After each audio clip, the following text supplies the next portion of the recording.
Sophie Cunningham backed up Nafisi Collier's comments. Quote, not really a fan of our leadership. It's pretty shameful. She always makes it about her, Cathy, when it should have nothing to do with her. I think they're failing us as a league, definitely failing us as players. Sophie Cunningham just called out the WNBA commissioner in a way we've never heard before, and she didn't hold back.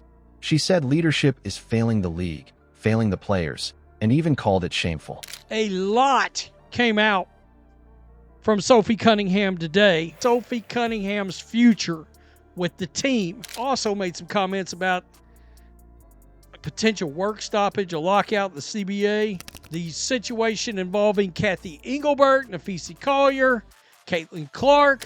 So why would a player recovering from an MCL injury, heading into free agency, risk taking such a public shot right now? That's what we're going to break down. The comments, the timing, and what this means for the Fever's future and possibly the entire league. Stick around, because this is bigger than just one player's frustration. The heat of the battle, of course, she had a blown-out MCL.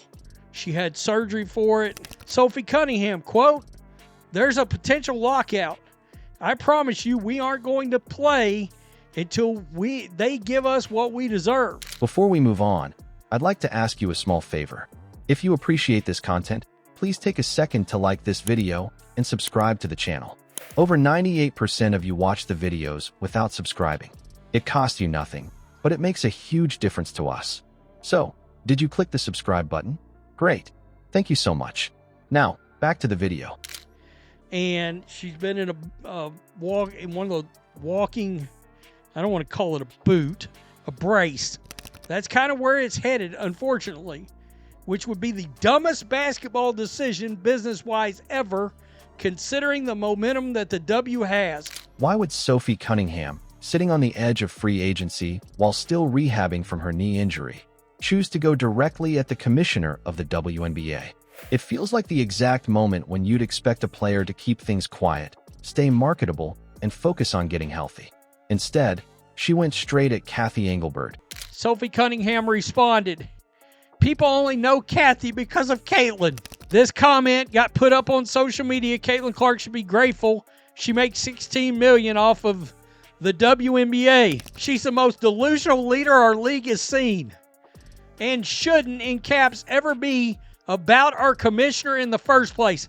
Using words that cut deeper than simple frustration. When a player says the league is failing us as a league and calls leadership pretty shameful, that stops being inside chatter and becomes a headline that the league can't ignore. The timing makes it even more interesting. Her team just got bounced from the semifinals. She's working her way back physically, and she's about to hit the open market with teams already planning their rosters. Players in that spot usually protect their value, but Sophie's flipping that script and putting pressure on leadership before she even signs her next deal. That tension is what raises eyebrows. On one hand, she wants to secure her future with a contract that reflects her role and her impact. On the other, her message boxes her in as someone willing to call out the league in a way that could rub executives the wrong way. Cunningham is an unrestricted free agent this offseason, Chloe Peterson. My hope is I've had a great time here. I would like to continue that. I might be blonde, but I can't just not look at other opportunities. Says that she will entertain other teams, other offers. For a lot of players, staying neutral is the safer play, but Sophie's pushing the conversation past the surface. Think about how rare that is. Stars talk all the time about wanting improvements, but when you drop words like shameful, you aren't sugarcoating anything. She doubled down on what Nafisi Collier had said earlier, and that's when things shift from one angry voice into a collective concern. Collier cracked the door open, pointing out cracks in the system, but Cunningham blasting through with full agreement turned whispers into a standoff. It's no longer private frustrations with travel or pay or scheduling. It's a public charge that leadership at the very top doesn't actually understand how to serve the players. Cunningham on if she wants to return to the Fever. Quote, I love that. I have loved being here, and I don't think that's news to anybody. You can stay with the Fever and consistently get... We know how this is going to work, too. She's saying she loves being with the Indiana Fever. She would like to stay, but she's going to listen to other teams. And the target of all this is Cathy Engelbert. On paper, Engelbert looks like the dream hire, decorated business leader, a resume stacked with corporate success, and someone who keeps the league stable financially. But Cunningham is poking at the other side of that resume, the idea that she doesn't have real basketball instincts. That's the quiet criticism that's been spoken under the radar for a while, but now Sophie made it public. It's like saying, sure, the league might be growing on paper, but are the people making decisions tuned in to the grind of being an actual WNBA athlete? Do they feel the strains of back-to-back travel, tight schedules, and medical resources the way the players do? If not, then the trust gap between players and leadership gets bigger, and Cunningham is spelling that out. She even went so far as to mention the possibility of a lockout, saying flat out, "There's a potential lockout. I promise you, we aren't going to play until they give us what we deserve." That's kind of where it's headed, unfortunately. Those words shake people because an actual pause in play could derail the fragile growth happening right now.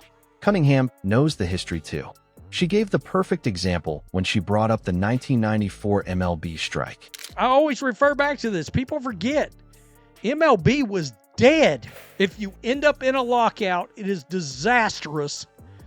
Disastrous. For 5 years after they closed the season down in 94. The last 18 months for this basketball league, and all these fans come in. Baseball shut down in the middle of its season, and even though it was America's pastime, fans walked away.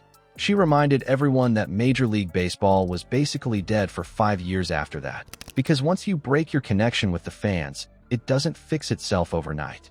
The WNBA doesn't have the cushion MLB had back then, so even a single lost season or disrupted year could do major damage. That's where the stakes tie back to the league's new stars. The excitement around Caitlin Clark, the rookies coming in, and the new energy pulling in fans is probably the strongest wave of attention the WNBA has ever had. But drama at the leadership level, especially talk of strikes or lockouts, can kill that momentum before it builds into something sustainable. Fans don't want a league stuck fighting itself. Cunningham's stance forces people to look at the leadership strategy and ask if it matches what the players actually need. She isn't just venting. She's demanding accountability before things tip into a lose-lose standoff. And that leaves the next chapter: her free agency, possible relocation, and how expansion franchises could come into play, sitting like a domino waiting to fall. This fight goes way past Sophie's next contract. It's about whether the league can carry record-breaking momentum without losing trust from the same players driving that growth. It would completely suck if Sophie Cunningham does not play for the Indiana Fever next year. As for Sophie and the Fever, damn, I hope she stays.